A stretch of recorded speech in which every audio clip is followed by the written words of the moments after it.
আপনারা এখন দেখছেন অমৃত ভগবত। আজ শ্রীকৃষ্ণ চৈতন্য মহাপ্রভুর জীবধর্ম নাম সংকীর্তনে ওরা যজ্ঞে যায়। এ তো নাম মহিমা মহাপ্রভুর মহা অবদানকে আমরা তাদের জানাতে পারি না। আজকের যে ভগবত স্রোত, হরিনামের স্রোত, আমাদের বৈদিক এই যে দর্শনের স্রোত বইছে, আগামীতে যদি আমাদের ঘরের সন্তানদের আমরা এই ভাগবত মহিমা, এই সনাতন তত্ত্ব না জাগিয়ে যেতে পারি, এর প্রবাহ একসময় থেমে যাবে। এই ধর্মের জাগরণ স্থিরিত হয়ে পড়বে। দেখুন, কলি ভগবানের সাথেই যুদ্ধ করতে প্রস্তুত। কলি বলছে আমি আমার রাজত্ব কায়েম করব। নিত্যানন্দ প্রভু বেদ হাতে নিয়ে বলছেন তোমার রাজত্ব তুমি কায়েম করতে পারবে না, আমি প্রেম ভক্তি এই যুগে অকাতরে বিতরণ করব। কলির সাথে ভগবানের একটা যুদ্ধ চলছে। কাল বা সময়, দৃষ্টি বা সংস্কৃতি কলি আমাদেরকে গ্রাস করবার জন্য, জয়ী হওয়ার জন্য চেষ্টা করছে। আমি পরাজয় হব না, আমি জীবকে বহির্মুখ করে দেব। শ্রীমান মহাপ্রভু নিতাই চাঁদ বলছেন এই বহির্মুখ জীব থেকে আমি প্রেম ভক্তি বেশি বেশি দান করে, প্রচার দান করে এই জীবকে রক্ষা করব। চরমে একটা চরম সন্ধিক্ষণের সময় আমরা উপস্থিত। এখানে ধ্বংসেরও চরম, সৃষ্টিরও চরম। এখানে অপরাধও যেমন চরমে পৌঁছেছে, তেমন ধর্ম ত্যাগও চরমে পৌঁছেছে। এই যে যুগ সন্ধিক্ষণ, এটি সন্ধিক্ষণে পৌঁছেছে। অধর্ম, ধর্ম, ত্যাগ এবং ভোগ, এর চরম একটি অবস্থায় দুজনে যুদ্ধদেহী মনোভাবে দাঁড়িয়ে। জিতবে কারা? দেখুন, একটি বস্তু আমাদের সবার ঘরে আছে, সেটি হলো দর্পণ। আমার মনে হয় পৃথিবীতে সব থেকে শ্রেষ্ঠ উপহার হলো আয়না। কারণ আয়না পৃথিবীর সবাইকে বিভ্রান্ত করে, অন্য প্রাণীকে, মানুষকে বিবেক দেখায়, নিজেকে চিনতে শেখায়। আচ্ছা, আয়নার সামনে বানরকে দাঁড় করা, কি করবে? ও নিজের প্রতিচ্ছবি মনে করে ওখানে হাত দাঁড়াবে, ওকে তাড়াবার জন্য ব্যস্ত হবে। পাখির সামনে আয়না দিন, ও ঠোঁট দিয়ে খুব দাঁড়াবে। কিন্তু মানুষের সামনে আয়না দিয়ে দুটো কাজ হয়। এক, নিজের যেখানে অসুন্দরতা খুব, ওগুলো চোখে পড়ে, আমার অসুন্দরতাটা কোথায়। এবং আয়নার সামনে গেলে আমাদের বিবেকের কাছে প্রশ্ন দেখায়, আমি সত্য মুখ উঁচু করে বারবার মতো ব্যবহার আমার মধ্যে আছে তো? এই জন্য দর্পণ, এই ভাগবত হলো দর্পণ। দশরথ মহারাজ আয়নার সামনে গেলেন। কে গেলেন? চক্রবর্তী সম্রাট, অযোধ্যা নৃপতি আয়নার সামনে গিয়ে দেখলেন কানের পাশে কেশ, মানে চুল পেকেছে, এবং মস্তকটা একটু হেলে গেছে। মস্তকে মুকুটটা, রাজমুকুটটা হেলে গেছে। বশিষ্ঠদেবকে দেখে বললেন, আচার্য, আমার কর্ণের পাশে কেশ পরিপক্ক হয়ে আমার কানে কানে বলছে তোমার সময় শেষ, রামকেই রাজত্বে বসাও। আমরা চলে যাচ্ছি, আমাদের ক্রম চলে যাচ্ছে, আমাদের পরবর্তী প্রজন্মকে আমরা এই মন্ত্রে উদ্বুদ্ধ করতে পারছি কি? ত্যাগ, দীক্ষা, দীক্ষা, শিক্ষা, এতে আনতে পারছি কি? আমি আপনাদের একটা পরিসংখ্যান বলি। 1985 থেকে শুরু করে বর্তমান 2025, পৃথিবীতে সব থেকে কঠিন যে জিনিসটা হয়ে গেছে, দুরূহ, সন্তানদেরকে চরিত্রবান, আদর্শবান, ধার্মিক করে তোলা। আকাশে যুদ্ধ বিমান তৈরি করা, সমুদ্রের নিচে সাবমেরিন তৈরি করা, অ্যাটম বোমা তৈরি করা পৃথিবীর আজ কঠিন নয়। সব থেকে কঠিন হয়েছে বর্তমান সময় সন্তানদেরকে চরিত্রবান, আদর্শবান করে, ধার্মিক করে তোলা। একটি সংসার, পিতামাতা তাদের জীবনে সবথেকে বড় যন্ত্রণার কারণ হয়ে গেছে, চিন্তার কারণ হয়ে গেছে সন্তানকে আদর্শবান করতে পারবো কিনা। এই কঠিন সমস্যার সম্মুখীন আমরা। এই জন্য এই চরম অবস্থার যুগে নূতন করে ভাবতে হবে এই যজ্ঞ, এই ভাগবত অনুষ্ঠান এর যথার্থ মর্মার্থ তাদের কাছে রেখে যাওয়া, আদর্শটা তাদের হৃদয়ে স্থাপন করা।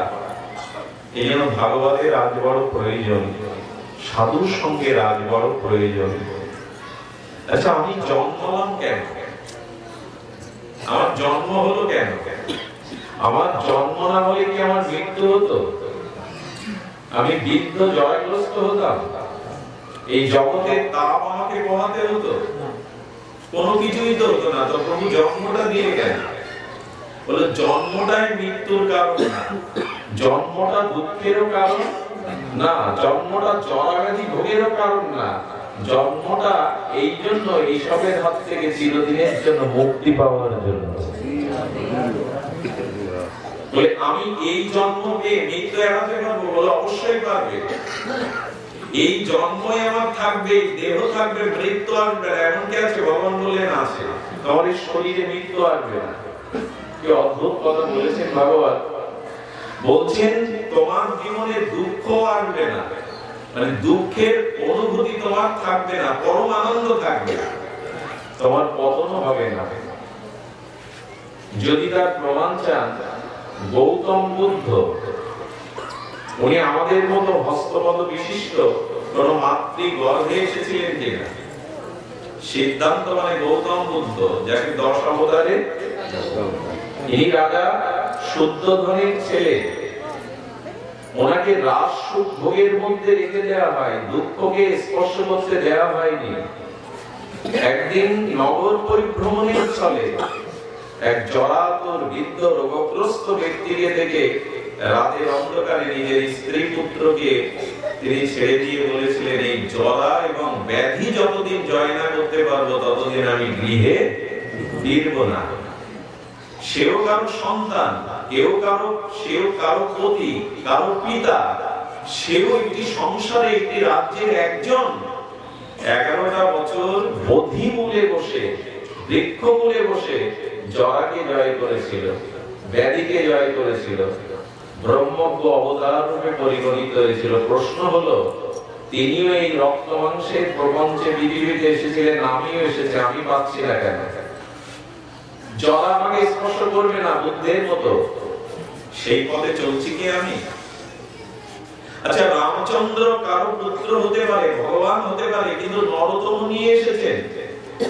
তার জীবনে বনবাস আছে, পিতার মৃত্যু বিয়োগ যন্ত্রণা আছে, তার জীবনে চোখের জল আছে, স্ত্রী হারানো আছে, যুদ্ধ আছে, রামচন্দ্রের ক্ষুধা তৃষ্ণা ছিল, সবই তো আমাদের মতোই। এই দেখো, আমার পিতা আমার সঙ্গে মারা গেল, আমার পিতার ইচ্ছা পূর্ণ হলো না, আমাকে রাজ্য ছেড়ে বনবাসে যেতে হলো। তোমরা আমার দিকে তাকাও, রামচন্দ্র বলছেন আমার দিকে দেখো, আমাকেও যুদ্ধ করে বাঁচতে হচ্ছে, আমাকেও কঠিন পরীক্ষার মধ্যে যেতে হচ্ছে, কিন্তু আমি রাজ্য অভিষেকের দিনে বনবাসে যেতে আমার দুঃখ আসেনি, আনন্দই হয়েছিল। সেই মন্ত্রটা কি, যে বনবাসে গেলেও আনন্দ পাবো? এই ঘটনা যদি আমাদের জীবনে আসে, এই আনন্দটা, এই জরাটা, এই ব্যাধিটা, সর্ব দুঃখকে জয় করার জন্য আপনার আমার জন্ম হয়েছে। কিন্তু জন্ম মৃত্যুকে এড়াবার জন্য, ব্যাধিকে এড়াবার জন্য, কর্মফল এড়াবার জন্য, সেটা না করে আমরা আরো জন্ম মৃত্যু অভিশাপে জড়িয়ে যাচ্ছি। কারণ কি? ওরাও তো আমাদের মতো হয়ে এসেছিল, ওরা মৃত্যু জয় করলো, ধ্রুব কিন্তু মরেনি। ধ্রুব মহারাজ এই শরীরেই নিত্যধামে চলে গিয়েছিল, শরীর পরিবর্তন হয়নি ধ্রুবের। আমরা কেন মৃত্যুকে বরণ করব? আমরা কেন দুঃখকে বরণ করব? সেই দুঃখ জয়ের, মৃত্যু জয়ের, সর্ব আনন্দকে প্রাপ্ত হওয়ার মন্ত্র আমরা জানি না। সেই দিক নির্দেশনাটা শ্রীগুরু চরণ আশ্রয় করে, সাধু চরণ আশ্রয় করে আমরা নিতে চেষ্টা করছি না। সব থেকে বড় দুঃখের পরিতাপের বিষয় এই, তিল তিল করে ধ্বংস হয়ে যাচ্ছে, জন্মটাই নষ্ট করছি, মৃত্যু কর্মফল থেকে আমি মুক্তির চেষ্টা পাচ্ছি না। ভাগবত এইখানেই জানিয়ে দেয়, তোমার মৃত্যু নেই, তোমার জরা নেই, তোমার ব্যাধি নেই, তোমার দুঃখ নেই। সেই মন্ত্রই আসুন আমরা জানি না। কি করে এর থেকে আমরা নিষ্কৃতি পাবো? নিষ্কৃতির উপায় আমাদের জানতেই হবে। জন্ম হয়েছে জন্মকে এড়াবার জন্য, জন্ম হয়েছে আনন্দ প্রাপ্তির জন্য, জন্ম হয়েছে জরা ব্যাধিকে চিরতরে নিষ্কৃতি দেওয়ার জন্য। কিন্তু সেই মন্ত্র আজ আমরা জানছি না। দেখুন, কয়লার কালত্ব অগ্নিতে দিলে বুঝে যায়। কয়লার কালত্বকে শতবার সাবান দিয়ে গঙ্গা জলে ধৌত করলে কালত্ব যাবে না, একমাত্র উপায় ওকে অগ্নিতে দিয়ে দিই। যদি ওকে আগুনের মধ্যে দিয়ে দিতে পারেন, কালত্ব বুঝে যাবে, তপ্ত বিগলিত স্বর্ণের মতো রং হবে, হবে কিনা? কয়লার মধ্যে তপ্ত স্বর্ণালী স্বর্ণাভ এই কাঞ্চন তপ্ত কাঞ্চন উজ্জ্বল যদি কোথা থেকে এলো, ওরা আগুনের সংস্পর্শে কয়লার কালত্ব বুঝে যায়। তেমনি ভগবত চরণে আশ্রয়ের দ্বারা, ভজনের দ্বারা, ক্রমোন্নতিতে প্রেম ভক্তির দ্বারা এই শরীরে থেকেও মৃত্যুকে এড়ানো যায়, অমৃতকে লাভ করা যায়। ভজন চাই, ভজন চাই। ভজন ছাড়া, হরি ভক্তি ছাড়া, শ্রী ভগবানের আরাধনা ছাড়া মৃত্যু এড়ানোর অন্য কোন পথ, দুঃখ জয় করার অন্য কোন পথ নাই।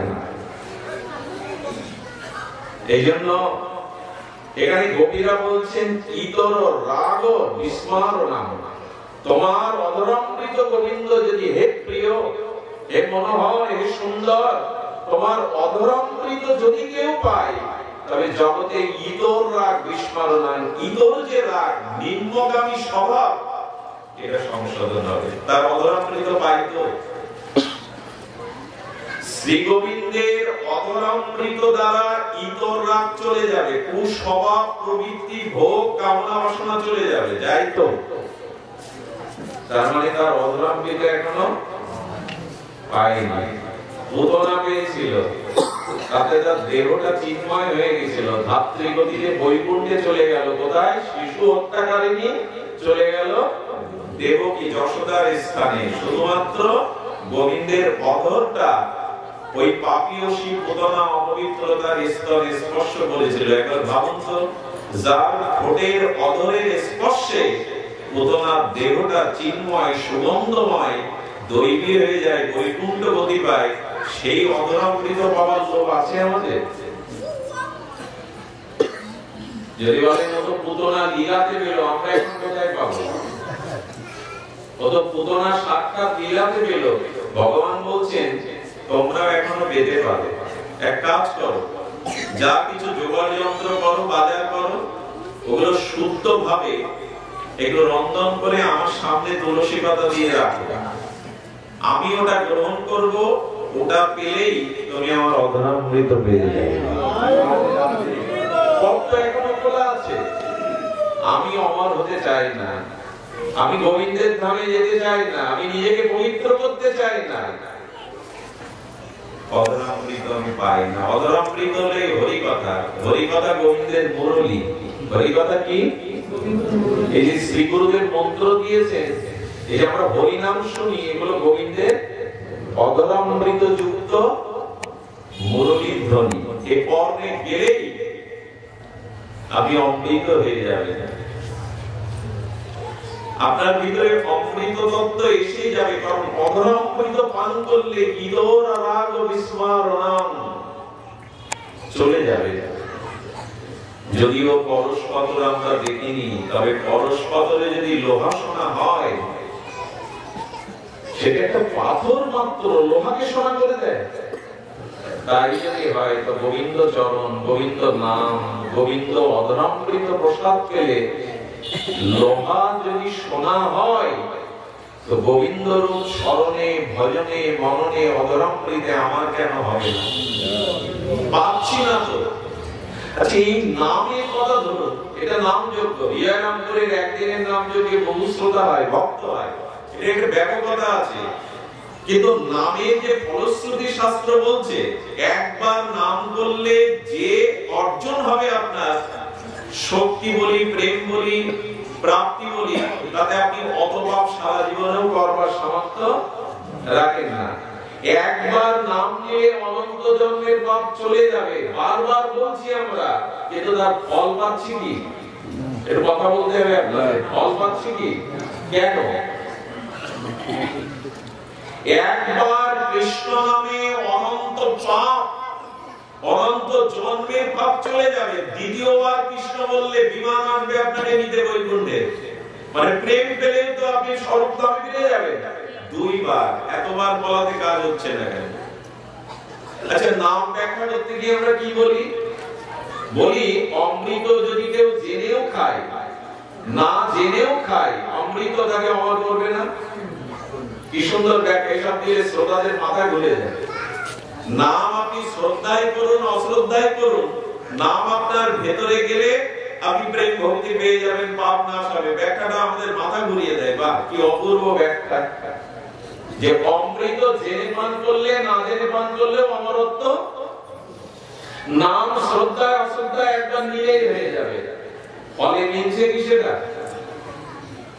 আচ্ছা, অগ্নিতে জেনে হাত দেন, না জেনে হাত দেন, অগ্নি আপনাকে পোড়াবে। কি সুন্দর ব্যাখ্যা বলুন তো, শুনলে মাথা ঘুরে যায়।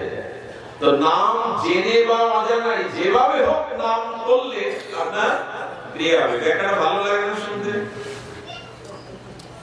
খুব ভালো লাগে। অমৃত খেলে, না জেনে খেলেও অমৃত তত্ত্ব লাভ হবে। অগ্নিতে হাত দিলে জেনে বা না জেনে, কোন দামি ঔষধ যদি আপনি খেয়ে বসেন, ঔষধের মহিমা গুণাগুণ জানেন না, কিন্তু ভেতরে গেলে কাজ করবে কিনা? তেমনি নাম তত্ত্ব জানেন না, কিন্তু নাম নিলেও ওর কাজ করবে। ব্যাখ্যাগুলো ভালো কিনা? মাথা ঘুরিয়ে দেয় কিনা? কাজ হচ্ছে বলে। এই কথাগুলো এইভাবে বুঝে ভুল করে বসেছি আমরা। এই কথাগুলো ঠিকভাবে বোঝা হয়নি আমাদের। মহাজন জানিয়েছেন, যেভাবে লইলে নাম প্রেমের উপচায়। মহাপ্রভু এখানে সংকেত দিচ্ছেন যেভাবে, তার মানে সবভাবে নাম নিলে, যেভাবে লইলে নাম প্রেমের, কোন ভাবে সেটি? এরকম কথার মধ্যে তত্ত্ব আছে। যেভাবে লইলে নাম প্রেমের, কোন ভাবে সেটা? বলছেন নিরপরাধে লইলে নাম প্রেমের উপচায়। এখানে ব্র্যাকেট দেওয়া আছে।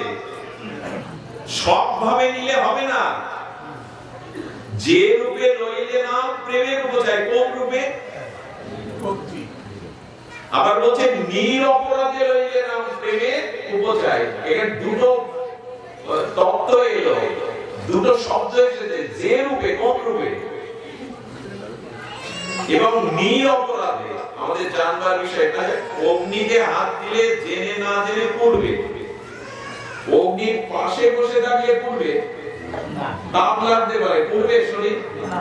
পড়বে না। আচ্ছা, অগ্নি জ্বলছে, আপনি হাতটা দিয়ে দ্রুত আবার টেনে নিলেন, হাত পড়বে? অগ্নির মধ্যেই তো হাত দিলেন, পড়বে না। হাত পড়াতে গেলে কি করতে হবে? অগ্নিকে চামড়ার সাথে স্পর্শ করিয়ে রাখতে হবে, তবে পড়বে। আচ্ছা, বিষ আপনি খেলেন, মরবেন না। যতক্ষণ বিষ আপনার কণ্ঠ পর্যন্ত রেখে দেবেন, জ্বালা করলেও আপনি লাঞ্চে ঢুকতে হবে, তবে যেন শিব ঠাকুর মরেনি। শিব ঠাকুর কালকুট বিষ করে কণ্ঠ পর্যন্তই থেমে গেছে, লাঞ্চে যায়নি। বিষ ততক্ষণ আপনাকে মারবে না যতক্ষণ ওটা রক্তের সাথে, লাঞ্চের সাথে মিশে না যাবে। বিষ গালে রাখুন, 1 ঘন্টা মরবেন না, ঢোক না দিলেই হলো। আগুন, আপনি আগুনের পাশে বসুন, কিচ্ছু হবে না আপনার, তাপ লাগবে, আগুনের মধ্যে দ্রুত হাত দিয়ে আবার ফিরিয়ে আনুন, কিচ্ছু হবে না। আগুনে হাতটা তদাত্ত করে রাখতে হবে, তবে চামড়া পুড়বে। ব্যাখ্যাটা হলো নিরপরাধে নামের মহিমা বা তত্ত্ব জেনে যদি নামের মধ্যে ওই বিষটা রক্ত মিশে গেলে, লাংসে ঢুকে গেলেই তো বিপদ, কণ্ঠে রাখলে বিপদ নয়। তেমনি নাম যতদিন আপনার প্রেম ও ভক্তি নিরপরাধে আপনার হৃদয়ের সাথে ওতপ্রোত না মিলে যাচ্ছে, ততক্ষণ নাম ক্রিয়া করবে না। নাম ভেতরে মিলাতে হবে।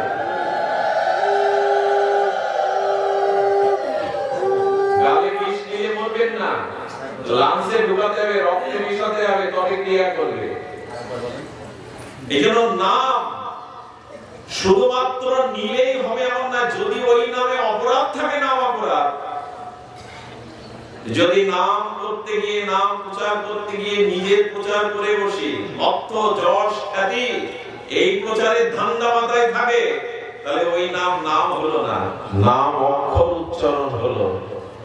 অক্ষর উচ্চারণ আর নাম এক জিনিস নয়।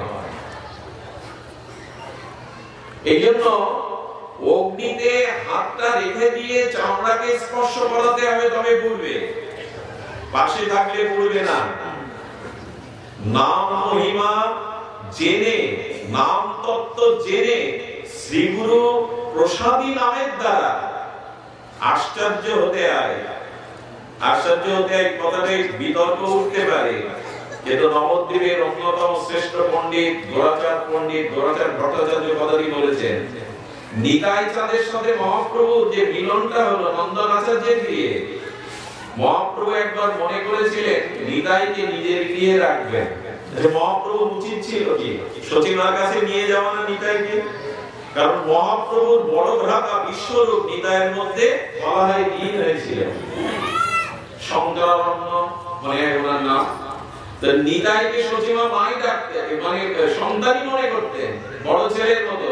মহাপ্রভু পথ ঘুরিয়ে শ্রীবাসের বাড়ি নিয়ে গেল কেন? নিত্যানন্দকে নিজের বাড়িতে নিতে পারত না? কি অদ্ভুত একটা ব্যাখ্যা দিয়েছেন। সচিমা দীক্ষা নিয়েছিল, কিন্তু কর্ণে আচার্য দ্বারা হরি নাম তখনও নেয়নি। তাই মায়ের হাতে অবধূত নিত্যানন্দকে প্রসাদ পাওয়ানো তখন, চিন্তা করতে পারেন বিচার কাকে বলে। এবং সচিমা বিধবা, নিত্যানন্দ অবধূত অদ্ভুত, কখন কি ক্রিয়া বসে নিতাই জানে না।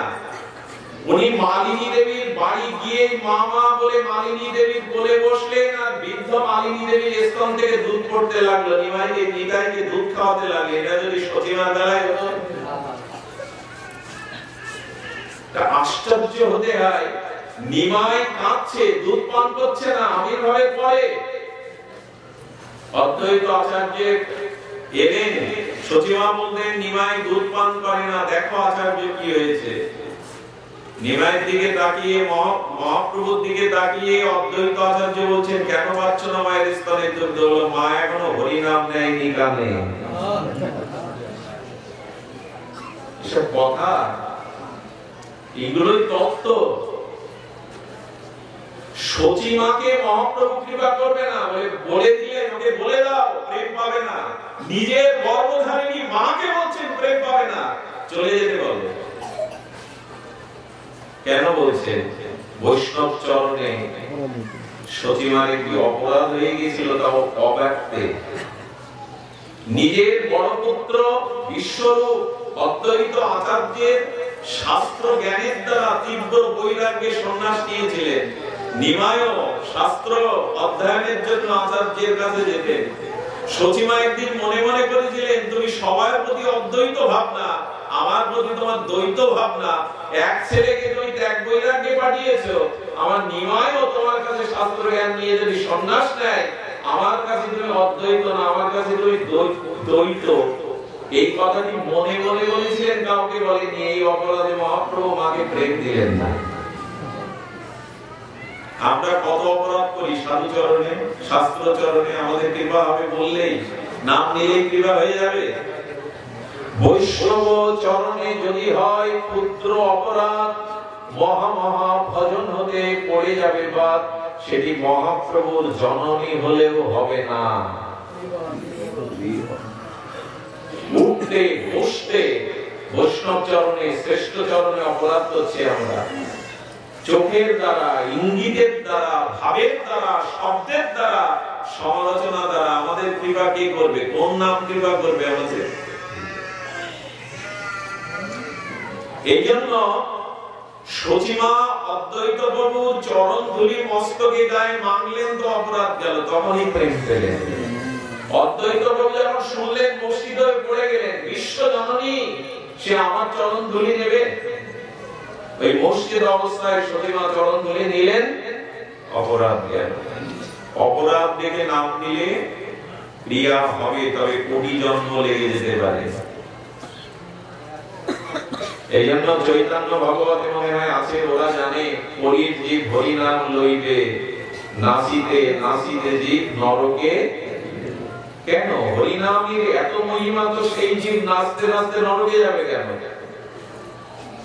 নামের তত্ত্ব জেনে নাম নিরপরাধে নাও, যে রূপে লইলে নাম প্রেম উপচায়, তাহার স্বরূপ লক্ষণ শোন স্বরূপ রামরায়। কোন ভাবে নাম নিলে ক্রিয়া হবে, করুণা হবে। আপনাদের কাছে একান্ত নিবেদন, আসুন আমরা অপরাধ মুক্ত হয়ে যথার্থ নামের মহিমা জেনে নাম গ্রহণ করি। এ কথা বলে আজ পার পাওয়া যাবে না যে একবার নামে, আরো দুর্দশা আমাদের, নামে পাপ ক্ষয় হয়। আমার মতো মাদিসজন এটা জেনে এই নাম জগতে থেকে, প্রচার জগতেও থেকে, ভক্তি জগতেও থেকে ভেতরে গরিত অপরাধ করে আর সান্ত্বনা খুঁজে ফেলে নাম নিলে তো পাপ চলে যায়। আমার দ্বারা একটু অর্ধেক অপরাধ নয়। শুধুজন এই জন্য নিবেদন করব, এই ইতর রাগ ও বিস্মরণ একমাত্র ইতর রাগ যেতে পারে ভগবানের অধরামৃত পান করতে হবে। সেটা নামের দ্বারা, দীক্ষার দ্বারা, প্রসাদের দ্বারা, হরিকথার দ্বারা। দেখুন, নন্দদাস বলে শ্রীরাম বৃন্দাবনে এলেন এক পরিক্রমা পরিব্রাজক। তো ধ্যান দিয়ে শুনুন কি করে চায় আমাদের ইতর রাগ, আমাদের বাসনা, আমাদের মলিনতা। কি নাম বললাম? নন্দদাস। ইনি সমস্ত তীর্থ পরিভ্রমণ করে বৃন্দাবনে গিয়ে আটকে গেলেন। এত মাধুর্যময় ভূমি, এত চিন্তাময়ী প্রেম ভূমি, এত লীলা ভূমি, লীলা ক্ষেত্র দেখে আর গেলেন না। বৃন্দাবন ভালো লেগে গেল। বৃন্দাবনে বিচরণ করতে করতে একটি পথ দিয়ে যেতে যেতে দেখলেন ছাদে এলো চুলে একটা যুবতী দাঁড়িয়ে। অপূর্ব রূপমাধুর্যে তার চোখ আটকে গেল, নজর ফেরাতে পারলেন না। শুনলে অবাক হতে হয়। উনি ওই রমণী দেখছেন যে আমার দিকে হাঁ করে এই ব্যক্তিটি তাকিয়ে আছে, পোশাক তো সাধু। ভেতরে চলে গেলেন। নন্দদাস তার দুয়ারে বসে থাকলো। যাকে দেখে ওই বাড়ির সদস্যদের বলে, একবার একটু সামনে নিয়ে দেখাও না। 2 দিন না খেয়ে দিয়ে পড়ে রয়েছে। উনি নিজেও জানেন না কেন।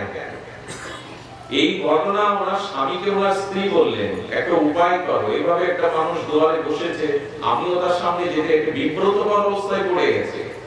এক কাজ করো, গোকুলে শ্রী গুরুদেবকে জানায়।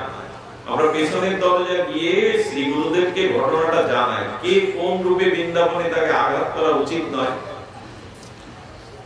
ওর অজান্তে আমরা পেছন দিয়ে, ওনার শ্রী গুরুদেব ছিলেন বিট্টলনাথ গোসাইজি, বিখ্যাত ভগবানের সখ্য প্রেমের আঘাত, যার অষ্ট সখা ছিল, যিনি শ্রীনাথজির সেবা করতেন। বড় অদ্ভুত সেবা, সাক্ষাৎ সেবা। তো বিট্টলনাথ গোসাইয়ের কাছে গিয়ে বলল, বাবা আমরা গোকুলে চলে এসেছি, ঘটনায় আপনি উপায় করুন। বাবা কিছুক্ষণ ধ্যানস্থ হলেন। এরকম কি করে চায় আমাদের ইতর রাগ, আমাদের অভ্যাস, কুবৃত্তি। বাবা বললেন, শোন মা, আমার মনে হয় ওর উদ্দেশ্য অসৎ নয়। বুঝলেন কি করে? একটা রূপ দেখে যে 2 দিন না খেয়ে না দিয়ে ভজন ছেড়ে দুয়ারে পড়ে থাকতে পারে, আমাদের এভাবে বিব্রত করতে পারে, তার উদ্দেশ্য অসৎ নয় কেন? বলেন অসৎ নয় এই জন্য, যার কারণে তোরা গুরু দর্শনে এসেছিস, যার কারণে তোরা গোকুলে পৌঁছেছিস, আমার মনে হয় তার উদ্দেশ্য উদ্দেশ্য মহৎ না হলে তোরা এখানে আসতিস না। গুরুদেব কে চিন্তা করতে পারেন? এই অবস্থায় যার মাথায় এরকম সূক্ষ্ম চিন্তা, গুরু কি সকলে হতে পারে? এই কথাটা ওদের কানে প্রাণে অন্যভাবে সুরালাপ করলো, তাই তো হতেও তো পারে ঘটনা। উনি ধ্যানস্থ হয়ে বললেন, যদি কোনো দুর্ঘটনা, কোনো অপমান, কোনো দুঃখের দ্বারা তোমার গতি গুরুর দিকে, ধামের দিকে, সাধুর দিকে যায়, জানবে ওই ঘটনাটা তোমার জন্য আশীর্বাদ, অভিশাপ নয়। আশীর্বাদ তোমার জীবনে। যদি সাধু দর্শন, ধাম দর্শন, কোন মঙ্গলময় স্থানে কারো অপমানে এবং কারো কষ্ট যন্ত্রণা দিয়েও যদি তুমি এখানে কেউ আসতে পারে, এটা মঙ্গলময়। উনি এক শিষ্যকে দিয়ে ওনাকে আনালেন, আমার কাছে আসতে বলেন। বিট্টলনাথ গোসাইয়ের দিকে চাইতে বললেন, আমার চোখে তাকাও বাবা।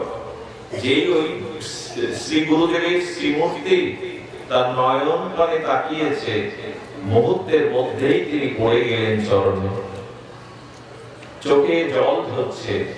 কেন বাবা তোমার এমন হলো, আমাকে বলো। বলে, আমি জানি না, কিন্তু 2 দিন কি একটা আবেশেই আমি পড়েছিলাম, আমি নিজেও তার ব্যাখ্যা জানি না, তত্ত্ব জানি না। এটা অনেক জন্মের কুসংস্কার বশত তার স্বভাব। কিন্তু শ্রী গুরুদেবকে, বিট্টলনাথ গোসাইকে দর্শন করে তার দৃষ্টির দিকে তাকিয়ে, ওই দৃষ্টি মাত্রই তার মধ্যে ওই অনন্ত জন্মের যে অভ্যাস আর 2 দিন ধরে রত ছিল, দৃষ্টিতে মুষ্টিত হয়ে পড়ে তার ভিতর থেকে চলে গেল। ওগো, একটা শিকড়ে যদি সাপের বিষ নেমে যায়, কারো মন্ত্রে যদি তোমার ভিতর থেকে ভূত প্রেত তান্ত্রিকরা নামাতে পারে, তো শ্রী গুরুদেবের মুখের বাণী, তার চোখের দৃষ্টিতে তোমার অনন্ত জন্মের দুর্বাসনা চলে যেতে পারে। অবশ্যই যেতে পারে। হরি বলি বাহুতলি প্রেম দৃষ্টি চাই, করিয়া কল্মসনাশ প্রেমেতে ভাষায়। চৈতন্য চরিতামৃতের এই পয়ার মিথ্যা নয়। যদি সদ্গুরুদেব মহাপ্রভু যেদিকেই দৃষ্টি দিতেন, নিতাই চাঁদ যেদিকেই দৃষ্টি দিতেন, তাদের প্রেম হয়ে যেত। প্রাতঃস্মরণীয় পরম বন্দনীয় আমাদের বড় পণ্ডিত জি রাধাকুণ্ডের ত্যাগ বৈরাগ্যের মূর্তি, তিনি বলেছিলেন, আফ্রিকার জঙ্গলের একটি সরীসৃপ সাপ একটি জায়গায় অবস্থান করে যে প্রাণীর দিকে দৃষ্টি দেয়, ওই চোখ দিয়ে বিষটা ফোয়ারার মতো সংক্রামিত হয়ে ওই প্রাণীকে আক্রমণ করে, হাতিকে পর্যন্ত তলিয়ে দেয়। সাপের চোখের দৃষ্টি যদি কারো প্রাণীর মধ্যে বিষক্রিয়া ঘটাতে পারে, সদ্গুরুদেবের দৃষ্টি আপনার আমার হৃদয়ের পাপ দূর করতে পারে না, প্রবৃত্তি দূর করতে পারে না। এই জন্য উপযুক্ত সদ্গুরু চরণাশ্রয়, শুদ্ধ সাধু সঙ্গ হলে ক্রিয়া অবশ্যই করবে। আর এগুলো মিশিয়ে নিন, এগুলো রক্তের সাথে, অস্তিত্বের সাথে, অনুরাগের সাথে মিশিয়ে নিন। দেখুন, গোপীরা রাস রজনীতে দেহের শৃঙ্গার করতে গিয়ে ভুল করলো কিনা? সব কি বললো? গলারটা করলো পায়ে, আর পায়েরটা করলো গলায়। যেটা ঠোঁটে দিতে হয় ওটা দিল চোখে, আর যেটা চোখে দিতে হয় ওটা দিল ঠোঁটে। বলে, দেখো, যদি গোপীরা কামে যেত কৃষ্ণের সাথে, তাহলে দেহ সাজাতে ভুল হতো না। বলে, শ্যামের কাছে যেতে গেলে দেহের শ্বাস থাকে না, অন্তরের শুদ্ধ প্রেমের শ্বাস থাকে। আর কামের কাছে যেতে গেলে দেহের শ্বাস থাকে, ভেতরের শ্বাস। এই জন্য ভুল হলো। দেহকে সাজাতে গিয়ে নুপুর পড়লো গলায়, গলা পড়লো পায়ে, ঠোঁটে যেটা দেয় সেটা দিল চোখে। গোপীগণ যদি কামের কাছে যেত, শ্যামের কাছে না গিয়ে বাইরের রূপ সাজাতে, ভুল হতো না। ভেতরটা সাজাতে গেলে শ্যামের প্রতি অনুরাগ দরকার। যদি ভেতর সাজাতে যাও, তো শ্যামের প্রতি অনুরাগ দরকার। এই অনুরাগে যদি রাঙানো যায়, অর্থাৎ ভগবত প্রেম রূপ, হরি প্রেম রূপ, নাম প্রেম রূপ, ভগবত অনুরাগ যদি হৃদয়ে জাগে, তবে অন্তর সেজে উঠবে। আচ্ছা, বসন্তে এত ফুল্ল ফুলদল, মধুর দক্ষিণা সম্মিলন, এত মধুগন্ধ বয় কেন? বসন্ত হলো ধরিত্রী মার সিঙ্গার। কোন কুলবধূ সতী নারী যেমন সাজে সিঙ্গার করে, আমরা যেমন রাধারানীকে সিঙ্গার করায়, ধরিত্রী বসন্তে সেজে ওঠে। চারিদিকে নবকিশলয়, পল্লবিত ফুল ফলদল, মধুগন্ধ, ধরিত্রী সেজেছে, এই জন্য তো মধুগন্ধ। একটা আনন্দের বাতাবরণ দক্ষিণা হিল্লোলে ফুল্ল ফুলদলে বয়ে যায়। বলেন তেমনি তোমার হৃদয় যেদিন নিষ্কপট শুদ্ধ নাম, শুদ্ধ শ্রী গুরু ভক্তি, শুদ্ধ প্রেম ভক্তিতে তোমার হৃদয়ে অনুরাগী সাজবে, সেদিন তোমার জীবনেও বসন্ত আসবে। তোমার ফুল্ল ফুলদলে আনন্দে ছড়িয়ে পড়বে। ভেতর সাজাও, ভেতরটা অনুরাগে সাজাও, বাইরে সাজিয়ে কিছু হবে না। আজ আমাদের অন্তর সাজে না, আমি বাইরে সেজেছি। মানে এই যে সাধু বেশটা নিয়েছি না, এটা দেখে তো আমাকে সাধুই মনে করছে। একটা শ্বেত শুভ্র ওড়না পরেছি। অনুরাগে হৃদয় সাজাও। যদি অনুরাগে হৃদয় সাজাতে পারো, তোমার জীবনেও মধু বসন্ত আসবে, তোমার জীবনেই আনন্দের হিল্লোল করবে। আজকে সময়টা অতিবাহিত হয়ে গেছে, আমি ঠিক সময় মতো উপস্থিত না হতে পেরে অপরাধ করেছি। তবে এইটুকু নিবেদন করব, পরিশেষে আমি যেটা বলতে চেয়েছি বোঝাবার মতো আমার নিজের সাধনও নাই, ভজনও নাই, অধ্যয়ন অধ্যাপনাও নাই। শুধু এইটুকু বোঝাতে চেয়েছি, ঠাকুর মশাই সেই বিখ্যাত কথা, জ্ঞান কাণ্ড কর্মকাণ্ড কেবলই বিষের ভাণ্ড, অমৃত বলিয়া যেবা খায়, নানা জনি সদা পেরে কদর্য ভক্ষণ করে, তার জন্ম অধঃপথে যায়। এত বড় কথা কেউ বলে যায়নি।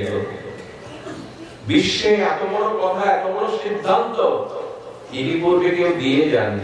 শাস্ত্রে ছিল, এটা এমন করে বঙ্গজননী সরল সহজ ভাষায় কেউ বলেনি। জ্ঞান কাণ্ড কর্মকাণ্ড এগুলি বিষের ভাণ্ড, কিন্তু অমৃত বলে যারা খায়, এদের জন্ম ঠাকুর মশাই বললেন অধঃপথে যায়, নানা জনিতে ভক্ষণ করে। জ্ঞান কাণ্ড কর্মকাণ্ড প্রয়োজন না? বলেন প্রয়োজন, কিন্তু জ্ঞান এবং কর্মকাণ্ডটা অনাবৃত থাকবে, আবৃত থাকবে ভক্তির দ্বারা। ভক্তির মধ্যেই জ্ঞান কর্ম থাকবে, কিন্তু ভক্তি বর্জিত শুধু জ্ঞান এবং কর্ম তোমাকে নানা জনিতে ফেরাবে। যতদিন শুদ্ধ ভক্তি না হচ্ছে, জ্ঞান কর্ম অনাবৃত করে শুদ্ধ ভক্তির প্রকাশ না হচ্ছে, ততদিন তুমি বিষের ভাণ্ড পাবে, নানা জনিতে ভিড়তে হবে। এই ছোট্ট একটা দৃষ্টান্ত দিয়েই পাঠ বিশ্রাম করি। সেই বিশ্রাম কথাটা এই কারণে বলবো, লক্ষ্য করে শুনুন। আচ্ছা, জলের তরঙ্গ হবে না, তরঙ্গের জল হবে? জলেরই তরঙ্গ হয়। নদীর ঢেউ হয় না, ঢেউয়ের নদী হয়? জল ছাড়া তরঙ্গ আশা করা যায় কি? যেখানে জল নেই ওখানে তরঙ্গ উঠবে তো? কিন্তু তরঙ্গ একটা জিনিস, জল আর একটা জিনিস, আলাদা নয় তো? জলই তরঙ্গের রূপ নিচেই তো। এখন দুটো শব্দ হলো, যে একটা তরঙ্গ আর একটা হলো জল, শব্দ দুটো, কিন্তু বিষয়বস্তু একই। তরঙ্গের মধ্যে কি আছে? জল আছে। এই জন্য জল ছাড়া তরঙ্গের অস্তিত্ব নাই, অস্তিত্ব হয় না। ভগবান বললেন, আমার শক্তি ব্যতীত পৃথিবীতে কোনো বস্তু কোনো কিছুই ক্রিয়াশীল হতে পারে না, শক্তিটা আমার। আচ্ছা, এই যে শক্তি, মানে শক্তির দ্বারা পৃথিবীর সৃষ্টি স্থিতি প্রতিটি ক্রিয়া প্রতিক্রিয়া সম্পন্ন হচ্ছে, এটা স্বীকার করি তো আমার জীবনে যা কিছু শক্তি প্রভু তোমার। ঢেউয়ের জল না, জলেরই প্রভু, সবই তোমারই শক্তি, আমার শক্তি বলে পৃথিবীতে, এটা স্বীকার করি। আপনারা করতে পারেন, আমার মতো বাদিষ্য জীব এখনো অহংকারে রয়েছে, আমি বলে, আমি করি বলে, কর্তা ভাব বলে। সমস্যাটা কোথায়? সমস্যাটা এখানেই, যে শক্তি ভগবান আমাকে দিয়েছেন, যে শক্তির দ্বারা জগৎ ক্রিয়াশীল, প্রতিটি প্রাণীর নিঃশ্বাস প্রশ্বাস ক্রিয়া প্রতিক্রিয়া যার শক্তিতেই শক্তিমান, সেই শক্তিটুকু তার কাছে সমর্পণ করতেই আমাদের কাজ বন্ধ। দাবিদার আমি। এইখানটাই হয়ে গেছে আমাদের জীবনে। এই যে জ্ঞান কাণ্ড কর্মকাণ্ড তখনই আসবে জ্ঞানে ভগবানের প্রতি ভরসাটা না রেখে নিজের পুরুষার্থের প্রতি ভরসা থাকে। পুরুষার্থের প্রতি ভরসাটা বেশি থাকে। জ্ঞানী নিরাকার বলে মানে ভগবানের আকার নেই, ভগবানের লীলা নেই, তো নিজের সাধনা দ্বারা সে মুক্তি চায়।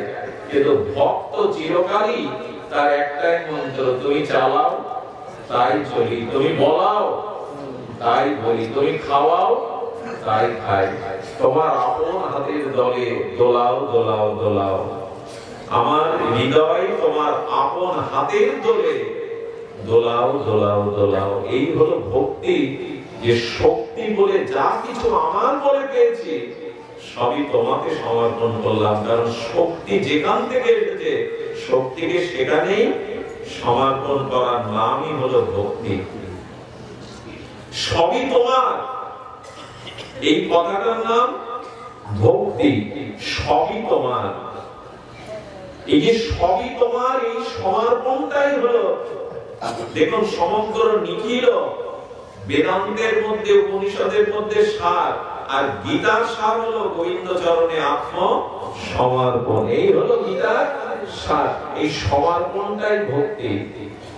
তবে জ্ঞান এবং বৈরাগ্য যদি না থাকে তবে ভক্তির চোখের জল কমবে না। কিন্তু জ্ঞান ভক্তি অনাবৃত হতে হবে। অনাবৃত মানে হলো এই জ্ঞানের প্রাধান্য নাই, কর্মের প্রাধান্য নাই, প্রাধান্যটা থাকবে ভক্তি। এর ছোট্ট আমরা দৃষ্টান্ত, ক্ষুদ্র দৃষ্টান্ত তবু জানতে পারবো। মহাপ্রভু অদ্বৈত প্রভুর মতো প্রভুকে কিল চড় লাথি মারলেন, এটা ভাবতে পারেন? যে আচার্য তাকে ডেকে এনেছেন মহাপ্রভু তাকে কিল চড় লাথি মারলেন। আরে অদ্বৈত ধরনী সীতা ঠাকুরানী সে বলছেন বৃদ্ধ ব্রাহ্মণটাকে মারবে কেন? নিমাই এবার ছেড়ে দাও। মহাপ্রভু মারছে কেন জানেন? অদ্বৈতকে কিল চড় ঘুষি মারছেন, মেরেই ফেলে দেবো তোকে। আরে চুল ধরে টেনে আসন তাও করছিলেন পাঠ, শাস্ত্র পাঠ করছিলেন। একজন মানুষ পাঠ করছে তাকে তুলে এনে এরকম মারা যায়, তা মহাপ্রভুর মতো বাদান্য অবতার কেন আছে জানেন? মারছে উনি ভক্তিকে গৌণ করে জ্ঞানকে মুখ্য প্রচার করছিলেন এবং ইচ্ছা করে জ্ঞানকে প্রচার করছেন, ভক্তিকে গৌণ করে। জ্ঞান বড়, জ্ঞান ছাড়া ভক্তি হতে পারে না। মহাপ্রভু বলেন জ্ঞান বড় না, শেখাচ্ছি তোমায়। অদ্বৈত প্রভু কাঁদতে কাঁদতে চরণে লুটিয়ে পড়ে বললেন এই দিনটার অপেক্ষায় ছিলাম, এই দিনটার অপেক্ষায় আমি ছিলাম যে তুমি আমাকে দান বলে স্বীকার করেছো, দান বলে স্বীকার করেছো তুমি আমায়। এর পূর্বের ঘটনাটা আরো আস্বাদনীয় ঘটনা, মার্মিক ঘটনা। আরে প্রভু কীর্তন করতে করতে অদ্বৈত প্রভু কীর্তন আবেশে মহাপ্রভু চরণ ধরে মাথায় নিয়েছেন, আর যাবে কোথায়? প্রভু কীর্তন বারবার স্থিমিত করে বলছেন বলতো আমি কীর্তনে আনন্দ পাচ্ছি না, প্রেম পাচ্ছি না কেন? কি অপরাধ হলো আমার? কেউ কথা বলে না। প্রভু বারবার যখন কীর্তনে একটু বিশ্রাম দিয়ে স্থিমিত করে বারবার এই অপরাধে ভুগছেন, আচার্য প্রভু সহ্য না করতে বলেছে আমি তোমার চরণ ধরে নিয়েছি। মহাপ্রভুর কি ক্রোধ! আপনি শিব, আপনি সমাজকর্তা, আপনি তিলক প্রলয় করুন তাতে আমার যায় আসে না। আপনি আমাকে ছোট্ট নিমাইকে কেন ধ্বংস করছেন? আপনি আমার প্রলয় কেন করছেন? চরণ ধরে নিয়েছে। শ্রেষ্ঠকে মর্যাদা দেখুন কি করে দিতে হয়। আচার্য প্রভু মহাপ্রভুর অনেক বড় বয়সে, তিনি সাক্ষাৎ সদাশিব বিষ্ণু ভগবান তত্ত্ব, তবু মহাপ্রভু শিক্ষা দিচ্ছেন শ্রেষ্ঠকে কি করে মান্য করতে হয়। চরণ ধরে নিয়েছে অজান্তের কাছে প্রভুর প্রেম বিঘ্ন হচ্ছে, আনন্দ বিঘ্ন হচ্ছে। আমাকে কেন সঙ্গ করার জন্য উঠে পড়ে লেগেছেন আপনি? এই বলতে বলতে প্রভু কথা বলতে বলতে মহাপ্রভু অদ্বৈতর পাশে গিয়ে বসে চরণ দুখানা টেনে নিয়ে মাথায় ঘষতে শুরু করেছেন। দেখি কি করেন, মাথায় ঘষতে শুরু করেছেন। প্রভু ব্যথা পেয়েছিলেন সকলের সামনে আমার চরণ কেন প্রভু মাথায় নেবে? এগুলো তো বিচার করলে এসব হয়। আমি নবদ্বীপে আর তাই ওখানে বসে উনি ভক্তি গৌণ করে জ্ঞানের চর্চা করছেন, যাতে মহাপ্রভুর কানে বাতাসে যায়, উনি এসে শাসন করে আর আমার প্রতিশোধটা আমি নিতে পারি যে আমি তোমার দাস। মহাপ্রভু কিলচর মারার মতো অবতার উনি, জগাই মাতাইকে যিনি প্রেম দিয়েছেন, জগতে জানিয়ে গেলেন ভক্তিকে গৌণ করে অন্যকে মুখ্য করতে যেও না। ভক্তি ওটাই নিজের অভিমান, নিজের অহংকার, নিজের যা কিছু যেদিন তোমার মনে করে তোমার চরণে সঁপে দিতে পারবো, এই সমর্পণটাই হলো আমাদের ভক্তির মূল লক্ষ্য। প্রভু আমার নিজের বলে কিছুই নাই, এই কথাগুলো শুনতে ভালো লাগে, কিন্তু আমরা আমার করেই আর রয়েছি।